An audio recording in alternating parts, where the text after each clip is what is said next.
Hello student, good morning to all of you. Last video जो हम लोग complete किए थे उस वीडियो में हम लोग डिस्कस किए थे calculation of amount of subscriptions का एंड क्लासेस। लास्ट क्लास था, उसमें सारा का सारा हमने टॉपिक्स कंप्लीट कर दिया था। होप करते हैं कि आप सारे वीडियो को देखे होंगे और बहुत अच्छा तरह से उसको स्टडी करते होंगे। ओके, सो वो टॉपिक एंड हो गया और आज से हम लोग के लिए न्यू टॉपिक हम लोग स्टार्ट करने जा रहे हैं एनपीओ में, और उस टॉपिक का नाम है, आप मेरे पीछे बोर्ड पर देख सकते हैं, उसका नाम है calculations of the cost of consumable goods.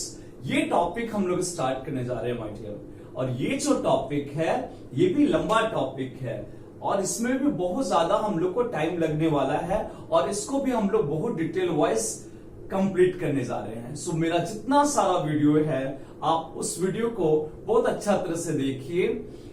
किसी किसी वीडियो में हम बता रहे क्या होता है क्वेश्चंस में कि एक क्वेश्चंस को, जैसे मान लीजिए कि क्वेश्चन हम कंप्लीट कर रहे हैं उसका 2 वीडियो बन गया, तो दोनों वीडियो आप कंबाइन देखिए तभी जाकर आपको समझ आ सकता है।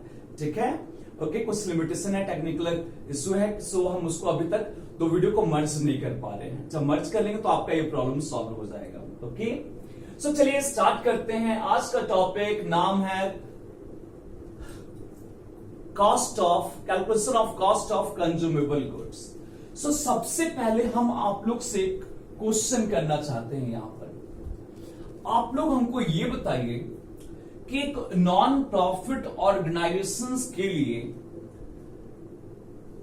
कंज्यूमेबल गुड्स क्या होता है। क्या कंज्यूमेबल गुड्स, एक नॉन प्रॉफिट ऑर्गेनाइजेशंस के लिए कंज्यूमेबल गुड्स क्या होता है? नहीं मालूम है आपको? सर नहीं मालूम है। क्यों? हम बताए नहीं है, कैसे मालूम चलेगा? चलिए अब बता देते हैं। एक नॉन प्रॉफिट ऑर्गेनाइजेशंस के लिए कंज्यूमेबल गुड्स वो गुड्स है जिसको वो ऑर्गेनाइजेशंस अपना डे टू डे एक्टिविटीज को रन करने के लिए, अपना डे टू डे हर दिन उस ऑर्गेनाइजेशंस को रन करने के लिए उस गुड्स का रेगुलर एवरी डे यूज करना पड़ता है, यूज होता है। That type of goods is called what? Consumable goods. उसको हम लोग कंज्यूमेबल गुड्स कहते हैं जी। यहां पर हम कंज्यूमेबल गुड्स आपको समझाना यदि चाह रहे हैं तो 2 तरह का ऑर्गेनाइजेशंस का आपको हम एग्जाम्पल ले रहे हैं। एक एग्जाम्पल हम नॉन प्रॉफिट ऑर्गेनाइजेशंस में स्कूल का ले रहे हैं और दूसरा हम इसके लिए एग्जाम्पल ले रहे हैं आपके लिए एक चैरिटेबल हॉस्पिटल का। ठीक है, सो सबसे पहले हम आपको बताना चाह रहे हैं कि कंज्यूमेबल गुड्स एक स्कूल के लिए कंज्यूमेबल गुड्स हम आपसे कह रहे हैं। आप लोग एवरीडे स्कूल जाते होंगे, आपके जो रिस्पेक्टिव टीचर्स होंगे, जो सब्जेक्ट टीचर्स होंगे, वो क्लास टीचर होंगे, वो एवरी डे किसी चीज का यूज करते होंगे और बिना उसके यूज के आपका क्लास हो ही नहीं सकता है। तो चलिए आप लोग सोचिए और सोच कर बताइए कि आपके स्कूल के टीचर एवरी डे क्या यूज करते हैं, और वो जो यूज करते हैं बिना उसकी क्लास चलेगा नहीं माय डियर। और आपको बताना है कि आपके सब्जेक्ट टीचर, क्लास टीचर क्या यूज करते हैं एवरी डे। चलिए हम आपको टाइम दे रहे हैं, सोचिए। जब तक आप सोचते हैं तब तक हम आपके लिए सोच लिए, नहीं सोच पाए? चलिए सोच लीजिए। ये देखिए यहां पर, सर ये क्या है? सिगरेट का पैकेट? नहीं जी, सिगरेट का पैकेट नहीं है, ये चौक का पैकेट है। हाँ सर, चौक तो हम लोग रोज स्कूल में देखते हैं, हमारे क्लास टीचर लेकर आते हैं, हमारे सब्जेक्ट टीचर लेकर आते हैं। तो अभी जब हम आपसे पूछ रहे थे कि बताइए आपके subject teacher, class teacher class में क्या लेकर आते हैं जिसके हेल्प से क्लास हो पाता है, तो वो है ये चौक। और ये जो चौक है ये स्कूल के लिए कंज्यूमेबल गुड्स है, क्योंकि कोई भी स्कूल के को रन करने के लिए एवरीडे इस चौक का यूज वो ऑर्गेनाइजेशंस करता है। बिना इस चौक के यूज किए हुए कोई भी स्कूल में किसी दिन भी क्लासेस नहीं हो सकता है। सो ये जो चौक है ये स्कूल के लिए, आपके लिए कंज्यूमेबल गुड्स है ये। ठीक है सर, ये हाँ जी, ये भी कंज्यूमेबल गुड्स है। जो मेरे हाथ में मार्कर है ठीक है, वो भी कंज्यूमेबल गुड्स है। तो सर कंज्यूमेबल गुड्स मार्कर कैसे हुआ? मार्कर से तो स्कूल में क्लासेस नहीं होता है। नहीं जी, अब न्यू टेक्नोलॉजी आ गया है। अब आप लोग देखते होंगे, हम खुद अपने स्कूल में जो स्मार्ट बोर्ड होता है, क्योंकि उसका यूज कम होता है क्लास में, तो हम उस पर क्या करते हैं, उस पर मार्कर का यूज कर देते हैं जी। एक तरफ चौक से लिख देते हैं दूसरे बोर्ड में, और इस बोर्ड में जो स्मार्ट बोर्ड होता है उसमें हम लोग क्या करते हैं, यूज करते हैं किस किस का, तो मार्कर का यूज कर देते हैं। तो बहुत सारा ऐसा चैरिटेबल स्कूल है जहां पर चौक भी इस्तेमाल होता है, और न्यू टेक्नोलॉजी के अनुसार अब ये मार्कर और इंक भी इस्तेमाल होता है। तो ये मार्कर जो है और ये जो इंक है, ये भी कुछ नहीं है, ये भी कंज्यूमेबल गुड्स है स्कूल के लिए। दूसरा एग्जाम्पल आप लोग को बताना है फॉर चैरिटेबल हॉस्पिटल। एक चैरिटेबल हॉस्पिटल के लिए आप लोग बताइए कंज्यूमेबल गुड्स, और उसमें हम आपको उस चैरिटेबल हॉस्पिटल में दो एग्जाम्पल दे रहे हैं, एक सीएमसी विलोर और दूसरा जो हमारे इंडिया का सबसे बड़ा हॉस्पिटल है, दैट इज व्हाट, एम्स। नहीं, तो ये जो एम्स है ये चैरिटेबल हॉस्पिटल है या नहीं है, ये पहले बता दीजिए। ये नॉन प्रॉफिट ऑर्गेनाइजेशन है या नहीं है? हाँ सर, ये नॉन प्रॉफिट ऑर्गेनाइजेशन है। क्यों जी, क्यों ये नॉन प्रॉफिट ऑर्गेनाइजेशन है? तो आप लोग जो भी इनके बारे में, एम्स के बारे में जानते हो, लगभग सब जानते हैं। तो ध्यान दीजिए, यहां पर ट्रीटमेंट जो होता है वो उस ट्रीटमेंट के लिए पेशेंट को डॉक्टर से भी उसको कंसल्ट करना है, तो बस 10 रुपीज में वो एम्स में अपना ट्रीटमेंट करा सकता है जी। डॉक्टर का फी 10 रुपीज है। और दूसरा, जो डॉक्टर्स आपका ट्रीटमेंट करते हैं, ट्रीटमेंट करने के बाद आपको मेडिसिन देते हैं, और वो मेडिसिन भी वहां पर एम्स में फ्री में मिलता है। हाँ जी, फ्री में मिलता है। तो ये बताइए कि डॉक्टर्स जो एम्स में आपका ट्रीटमेंट कर रहे हैं वो क्या करते हैं, वो आपको देखने के बाद आपको मेडिसिन देते हैं, है ना जी। और वो मेडिसिन हम क्या बोल रहे हैं, वो मेडिसिन फ्री ऑफ कॉस्ट होता है, फ्री में देते हैं। तो ये बताइए, वो जो मेडिसिन है, वो मेडिसिन एम्स को रन करने में day by day, every day क्या, और आपके पास पेशेंट आते हैं एम्स के पास, और डॉक्टर उनको क्या करते हैं, मेडिसिन देते हैं। तो आप लोग बताइए ना कि वो जो मेडिसिन है वो एम्स के लिए कंज्यूमेबल गुड्स है या नहीं है? हाँ सर, वो एम्स के लिए कंज्यूमेबल गुड्स है, क्योंकि उसका यूज एवरीडे होता है। ठीक है। दूसरा चीज ले लीजिए ना, चैरिटेबल हॉस्पिटल्स में ही आप देखते होंगे जो सर्जन होगा वो सर्जरी करते जब होंगे तो वो लोग मास्क लगाते हैं। और अभी तो कोरोना वायरस चल रहा है, देखते होंगे नॉर्मली हम लोग सबको ही लगा के चलते हैं। तो जो मास्क है, ग्लव्स है, ठीक है, आपका अदर जो इक्विपमेंट्स है वो क्या है, वो एक एम्स के लिए, चैरिटेबल हॉस्पिटल के लिए कंज्यूमेबल गुड्स है। बिना इसके, ग्लव्स के, मास्क के, वो एम्स किसी दिन चल ही नहीं सकता है। मेडिसिन जो है, जो वहां पर पर्सन एडमिट होते हैं, उनको यदि मेडिसिन नहीं मिलेगा तो वहां पर पेशेंट मर जाएंगे, और बिना मेडिसिन के भी आपका एम्स नहीं चल सकता है। तो ये जो यहां पर एम्स के लिए जो मेडिसिन है, ग्लव्स है, मास्क है, ये क्या है, उसके लिए कंज्यूमेबल गुड्स है। तो सबसे पहले तो हम आप लोग को कंज्यूमेबल गुड्स का मतलब अभी समझाएं। अब इस टॉपिक में हम लोग को क्या डिस्कस करना है, देखिए यहां लिखा हुआ क्या, कॉस्ट कैलकुलेट करना है। कॉस्ट कैलकुलेट करना है कंज्यूमेबल गुड्स का। उस ऑर्गेनाइजेशंस में वो जो कंज्यूमेबल गुड्स है वो जो यूज हो रहा, तो उसका कॉस्ट इस साल, सिंपली इस साल कितना कंज्यूमेबल गुड्स पर एक्सपेंस हुआ उस स्कूल के लिए, उस हॉस्पिटल को उस कंज्यूमेबल गुड्स पर कितना करंट ईयर का एक्सपेंस है, वो आपको कैलकुलेट करना है। और उसी को हम लोग यहां पर इस क्लासेस में डिस्कस करने जा रहे हैं। तो इसके लिए हम हॉस्पिटल का एग्जांपल नहीं ले रहे हैं, हम एग्जांपल आपको लेके चल रहे हैं, स्कूल का एग्जांपल लेके चल रहे हैं। ठीक है। तो स्कूल में आप ये बताइए, कंज्यूमेबल गुड्स जैसे हम बताएं चौक है, ठीक है। तो चौक जो है उसके लिए एक कंडीशन हम क्रिएट करते हैं। सपोज कीजिए कि कोई न्यू स्कूल ओपन हुआ है, वो अभी इसी साल ओपन हुआ है, ठीक है। तो डेफिनेटली उसकी जो मैनेजमेंट है, उनके प्रिंसिपल को उस स्कूल को रन करने के लिए किस चीज का जरूरत पड़ेगा?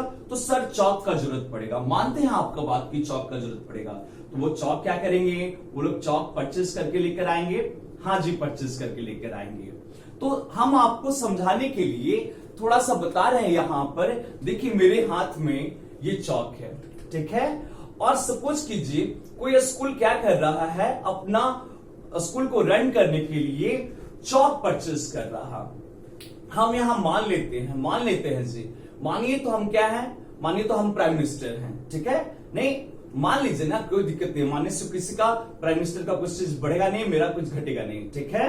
ओके, तो मान लीजिए कि एक स्कूल को चलाने के लिए वो स्कूल क्या कर रहा है, एक साल में 5 बंडल्स क्या कर रहा है, पैकेट्स वो चौक का परचेस करके ला रहा है। और ये भी मान लीजिए कि हर एक चौक का जो एक पैकेट चौक है, मान लेना है आपको, हर एक पैकेट चौक का दाम जो है 1000 रुपीज है। तो आप लोग ये बताइए मेरी हैंड में कितना बंडल चौक आपको दिख रहा है? 1 2 3 4 और 5। तो सपोज कीजिए कोई न्यू ओपन स्कूल है और वो 5 पैकेट्स चौक का परचेज कर रहा, क्योंकि उसको मालूम है कि पूरा जनवरी से लेकर दिसंबर मंथ तक उसको अपना स्कूल का एक्टिविटीज को रन करना है, एवरीडे क्लास लेना है। तो सपोज कीजिए इसके लिए वो 5 पैकेट चौक को यूज कर रहा, मतलब परचेज किया, ठीक है। और यहां पर हर एक पैकेट चौक का दाम मान लीजिए 1000 रुपीज है। कितना है जी? 1000 रुपीज है। तो आप लोग हमको ये बताइए, कि एक पैकेट चौक का दाम यदि 1000 है और 5 पैकेट चौक परचेज किया गया उस न्यूली ओपन स्कूल के द्वारा, तो बताइए वो कितना अमाउंट एक्सपेंड किया है चौक पर? तो सर 5000 रुपीज, ठीक। तो अब हम एक कंडीशन यहां पर और क्रिएट करते हैं। सपोज कीजिए ये जो 5 पैकेट चौक है, इसमें से मान लीजिए कि वो न्यूली ओपन स्कूल, ठीक है, पहला पैकेट चौक कंज्यूम कर गया, ठीक है। दूसरा पैकेट चौक इसको भी वो कंज्यूम कर गया जनवरी फरवरी मार्च मंथ में, ठीक है। फिर ये तीसरा पैकेट चौक ये भी कंज्यूम हो गया, ठीक है। और ये 4th जो पैकेट चौक है इसको भी वो यूज कर लिया। चलिए, तो आप हमको एक कंडीशन यहां पर हम क्रिएट कर रहे हैं। ये यूज होते होते दिसंबर 31 एंड हो गया, दिसंबर 31 आ गया। और क्या हो रहा है, उस स्कूल के पास साल के एंड में 5 पैकेट चौक में से एक पैकेट चौक्स क्या हो गया? बच गया, ये बच गया, ठीक है। तो हमको आप लोग को ये बताना है, यहां पर आपको ये बताना है कि उस ऑर्गेनाइजेशन को, उस स्कूल को चौक पर कितना अमाउंट एक्सपेंड हुआ, कितना उसका चौक पर इस ईयर का एक्सपेंस है, कॉस्ट कितना हुआ, चौक पर कॉस्ट कितना हुआ, ठीक है। ये कैलकुलेट करना है, यानी सिंपली चौक पर उस साल स्कूल का कितना एक्सपेंस है। तो हम एक क्वेश्चन कर रहे हैं, बताइए एक नॉन प्रॉफिट ऑर्गेनाइजेशन के लिए, स्कूल के लिए चौक पर एक्सपेंस क्या 5000 रुपया है? नहीं जी, 5000 का तो हम लोग चौक परचेज किए थे, और उसमें से उस चौक का 5000 जो चौक है उसमें से एक पैकेट चौक्स जिसका 1000 प्राइस था वो हम लोग कंज्यूम नहीं कर पाए, वो बच गया। तो ये जो हुआ इसको कहेंगे हम लोग stock of stationery at the end. साल के एंड में कितना स्टेशनरी का स्टॉक बचा हुआ है, तो 1000 का चौक का स्टॉक बच गया। तो बताइए हम लोग कितना अमाउंट पेमेंट किए थे चौक पर? वह स्कूल चौक पर पेमेंट किया 5000 रुपया, और उसमें से क्या हुआ, 5 पैकेट चौक में से 4 पैकेट चौक ही वो यूज कर पाया ड्यूरिंग द ईयर, ठीक है, और एक पैकेट चौक उसका बच गया। तो हम पूछना चाह रहे हैं आपसे कि बताइए चौक पर कितना एक्सपेंस है, कितना एक्चुअल कॉस्ट कितना हुआ, जो चौक कंज्यूम हो रहा है उसका कॉस्ट कितना पड़ा।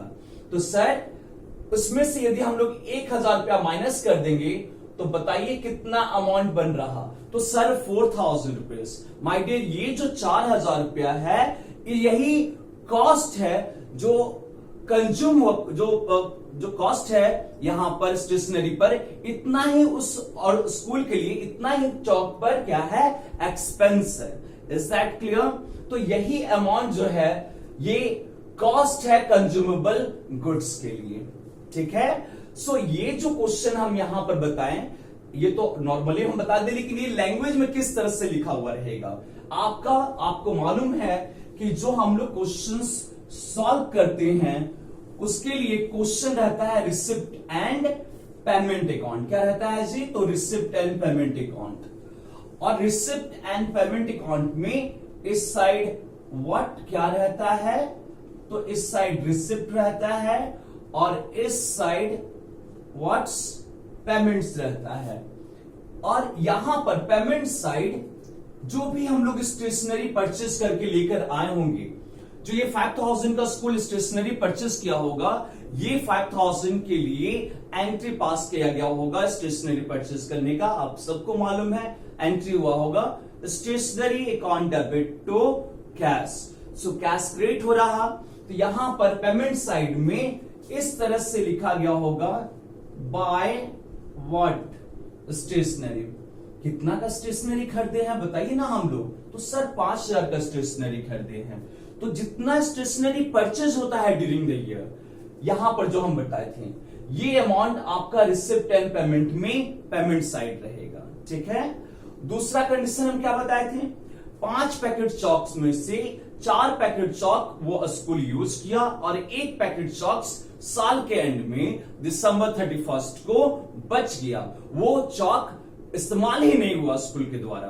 तो वहां पर जितना का चॉक आपका बच जाता है साल के एंड में, उसको रिसिप्ट एंड पेमेंट अकाउंट में जो एडिशनल इंफॉर्मेशन होता है, उस एडिशनल इंफॉर्मेशन में ऐसे लिख देते हैं हम लोग स्टॉक ऑफ व्हाट, बोलिए ना जी, stock of stationery on December 31 2020 ₹1000। तो देखिए ये तो पहला क्वेश्चन हम आपके लिए क्रिएट किए। ठीक है, इस कंज्यूमेबल गुड्स का पहला क्वेश्चन क्रिएट किए। अब आप लोग को यहां पर इस जगह से हम लोग को पहले ही ऑलरेडी मालूम है कि हम लोग को यहां से क्या क्या बनाना है। तो सर हम लोग को यहां से बनाना है income and expenditure, closing balance sheet और ओपनिंग बैलेंस शीट। 3 चीज प्रिपेयर करते हैं। तो सबसे पहले तो आप एक काम कीजिए ना, सबसे पहले आप इनकम एंड एक्सपेंडिचर अकाउंट बना लीजिए। तो इनकम एंड एक्सपेंडिचर जो बनाएंगे आप, वहां पर ऐसे लिख देंगे इनकम एंड एक्सपेंडिचर। नहीं जी, हाँ सर ऐसे लिख देंगे। यहां क्या लिखेंगे ऐसे? तो एक्सपेंडिचर, बहुत अच्छा। यहां क्या लिखेंगे? तो सर इनकम, बहुत अच्छा ऐसे। अब इधर साइड हम आप सबको मालूम है कि एक्यूरेल बेसिस के अनुसार हम लोग को क्या लिखना है? करंट ईयर का एक्सपेंस, करंट ईयर का एक्सपेंस। तो आप लोगों को बताइए ना, जल्दी से बताइए ना कि जो चौक है, जो स्टेशनरी है, उस पर स्कूल का करंट ईयर का एक्सपेंस कितना है? क्या उसका एक्सपेंस, करंट ईयर का एक्सपेंस जो चौक पर हुआ वो 5000 रुपया है? नहीं जी, कितना है?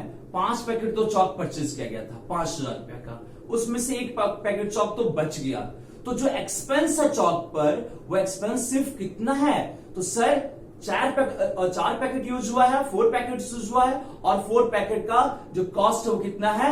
4000 रुपीज। तो 4000 रुपया ही इस साल एक्चुअल में चौक पर स्टेशनरी का यूज हुआ, स्टेशनरी पर एक्सपेंस है। तो इसको देखिए कैसे हम लोग यहां पर मेंशन करेंगे। आप लिखेंगे इस तरह से, टू स्टेशनरी कंज्यूम, ऐसे लिख लीजिएगा जी। ठीक, अब जो परचेस किए हैं ड्यूरिंग द ईयर, परचेस कितना परचेस किए हैं? तो सर 5000 परचेस किए, ये लिख दीजिए यहां पर। अब हम एक क्वेश्चन कर रहे हैं आपसे, क्या चौक पर उस स्कूल का एक्सपेंस 5000 रुपया है? नहीं सर, 1 पैकेट चौक तो बच गया 1000 का। तो उसको क्या करना होगा? हम लोग को उस जो साल के एंड का बच गया है चौक, उसको ये वाला अमाउंट को देखिए यहां पर जो ये एडजस्टमेंट में है, इसको यहां पर ऐसे लेस करना होगा। लेस ऐसे लिख देना होगा क्या है ये स्टॉक का? तो सर क्लोजिंग स्टॉक। कैसे लिखेंगे? लेस क्लोजिंग स्टॉक या स्टॉक एट द एंड, ऐसे भी लिख सकते हैं। How much amount? तो सर 1000। अब इसको हम लोग ऐड माइनस करके और आउटर कॉलम में लिख देंगे ऐसे 4000, और ये 4000 रुपए ही स्टेशनरी का क्या है? कॉस्ट है, जो इस साल कंज्यूम हो चुका है। यानी इस साल स्टेशनरी पर एक्सपेंस, दूसरी लैंग्वेज में कहेगी तो इस साल स्टेशनरी पर जो एक्सपेंस है वो एक्सपेंस है 4000 रुपीज। Is that clear? हाँ सर, ये क्लियर हो गया। अब ये जो इनकम एक्सपेंडिचर आप बना लिए, तो इसको बनाने के बाद आपको मालूम है अभी दो चीज और बनाते हैं। एक बनाते हैं हम लोग क्या जी, इसके बाद हम लोग एक चीज बनाते हैं closing balance sheet, that is साल के एंड का बैलेंस शीट।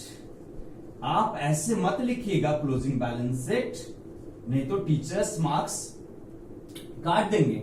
लेकिन अभी के लिए हम लिख दे रहे हैं तो ऐसे एसेट्स। अब ये बताइए कि साल के एंड का जो स्टॉक बच गया, एक पैकेट्स, ये जो स्टॉक बच गया आपके लिए, ये आपके लिए जो चॉकलेट जितना पैकेट स्टॉक का बच गया जो यूज नहीं हुआ है, वो आपके साल के लिए एंड के लिए वो क्या है आपके लिए? तो सर वो साल के एंड में हमारे लिए क्या है? तो सर एसेट्स है। तो ध्यान से देखिएगा, ये जो साल के एंड का जो स्टॉक है स्टेशनरी का, एक तो उसका ट्रीटमेंट आप स्टेशनरी का कॉस्ट कैलकुलेट करते समय इनकम एंड एक्सपेंडिचर अकाउंट में परचेस से माइनस करेंगे, और दूसरा साल के एंड में ये जितना भी चौक बच गया, क्योंकि ये नेक्स्ट ईयर अब हम लोग का यूज हो जाएगा, नेक्स्ट ईयर आने वाला साल में, तो ये जो चौक यूज नहीं हुआ है वो आपके लिए इस साल के लिए एसेट से, तो इस साल का बैलेंस शीट में ऐसे लिखेंगे स्टॉक ऑफ स्टेशनरी, और हाउ मच अमाउंट लिख देंगे? तो सर 1000 ऐसे लिख देंगे। कोई दिक्कत है? नहीं सर, कोई दिक्कत नहीं। तो देखिए ये जो है क्वेश्चंस, ये तो पहला क्वेश्चंस कंप्लीट हो गया, ठीक है। इससे रिलेटेड क्वेश्चन है, आप देख लीजिएगा। यही 2 पॉइंट संदीप गर्ग सर के बुक्स में है, हम नेक्स्ट वीडियो में बता देंगे किस नंबर पर है। ओके, अब नेक्स्ट सिचुएशन क्रिएट कर रहे हैं हम। नेक्स्ट सिचुएशन मतलब ये केस के बाद दूसरा डिफरेंट क्वेश्चंस लेकर आने वाले हैं यहीं पर। नेक्स्ट ईयर मान लीजिए कि यहां पर आप देखिए हमारे पास यदि इस साल के एंड में 2020 में कितना का चौक बचा हुआ है जी? तो एक पैकेट चौक बचा हुआ है 1000 रुपया का, और यही चौक नेक्स्ट ईयर क्या होगा? तो सर नेक्स्ट ईयर हो जाएगा 2021। तो 2021 में यदि नेक्स्ट ईयर चला जाए तो यही चौक जो हो जाएगा, ये चौक नेक्स्ट ईयर के लिए हो जाएगा ओपनिंग स्टॉक या स्टॉक ऑफ स्टेशनरी ऑन 1 जनवरी 2021। तो हम 2021 के लिए एक सिचुएशन